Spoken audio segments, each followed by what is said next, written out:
मेघालय में चुनावी विवाद के बाद भड़की हिंसा, वेस्ट गारो हिल्स में 2 मुस्लिमों की हत्या। डर के कारण कई परिवार असम की ओर भागे। 30 से ज्यादा दुकानें और मस्जिद को बनाया गया निशाना। कर्फ्यू के बीच GHADC चुनाव फिलहाल टाले गए। आइए बताते हैं आपको पूरी खबर।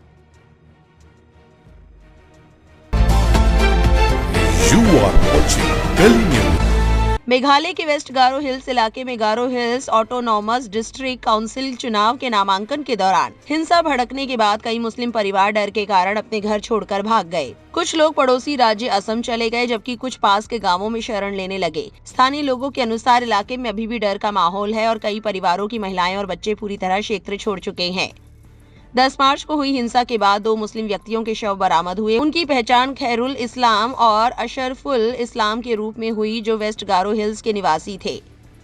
पोस्टमार्टम रिपोर्ट के अनुसार एक व्यक्ति की हत्या तेज धार वाले हथियार से की गई, जबकि दूसरे की मौत देसी पिस्तौल से गोली लगने से हुई। हालात को नियंत्रित करने के लिए प्रशासन ने कर्फ्यू लगा दिया, 48 घंटे के लिए मोबाइल इंटरनेट बंद कर दिया और सेना को तैनात कर फ्लैग मार्च करवाया। सेना की मौजूदगी के बाद लोगों को कुछ राहत मिली है, लेकिन कई परिवार अब भी अपने घरों को वापस नहीं लौटे हैं। GHADC के चुनाव पहले 10 अप्रैल 2026 को होने वाले थे, जिनमें 29 सदस्यों का चुनाव होना था, लेकिन हिंसा के बाद चुनाव को फिलहाल टाल दिया गया है।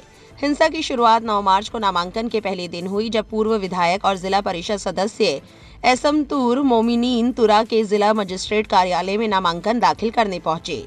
इस दौरान कुछ आदिवासी उम्मीदवारों और उनके समर्थकों ने उनका विरोध किया और उन्हें बुरी तरह पीट दिया। उन्होंने कहा कि गैर आदिवासियों को चुनाव लड़ने नहीं दिया जाएगा, जबकि मोमिनीन का कहना था कि कानून उन्हें चुनाव लड़ने की अनुमति देता है। कुछ स्थानीय लोगों का आरोप है कि हिंसा में कुछ उग्रवादी और दबाव बनाने वाले संगठनों के लोग भी शामिल हो सकते हैं, जिनमें गारो नेशनल लिबरेशन आर्मी और फेडरेशन ऑफ खासी जैंतिया एंड गारो पीपल से जुड़े कार्यकर्ताओं के नाम लिए जा रहे हैं। हालांकि प्रशासन ने अभी तक इन आरोपों की आधिकारिक पुष्टि नहीं की है। बताया जाता है कि GNLA पहले भी मेघालय में अलग गारोलैंड राज्य की मांग कर चुका है। हिंसा के दौरान खासतौर पर मुस्लिम समुदाय की दुकानों और घरों को निशाना बनाया गया। रिपोर्टों के अनुसार चिबीनांग और तुरा बाजार इलाके में 30 से ज्यादा दुकानों को तोड़फोड़ कर जला दिया गया। एक मस्जिद को भी आग लगा दी गई और मस्जिद के इमाम के साथ मारपीट की गई। वहीं पास का एक मंदिर सुरक्षित रहा, जिसे नुकसान नहीं पहुंचाया गया। सोशल मीडिया पर वायरल कुछ वीडियो में गारो नेता मुसलमानों को बांग्लादेश से आए अवैध घुसपैठिए बताते हुए नारे लगाता दिखाई देता है। ये तुम्हारी जमीन नहीं है, यहाँ अल्लाहू अकबर नहीं चलेगा। इस तरह के बयान हाल के वर्षों में सीमा से जुड़े राज्यों में बढ़ती राजनीतिक बहस और घुसपैठ के आरोपों के बीच ज्यादा सुनाई देने लगे हैं।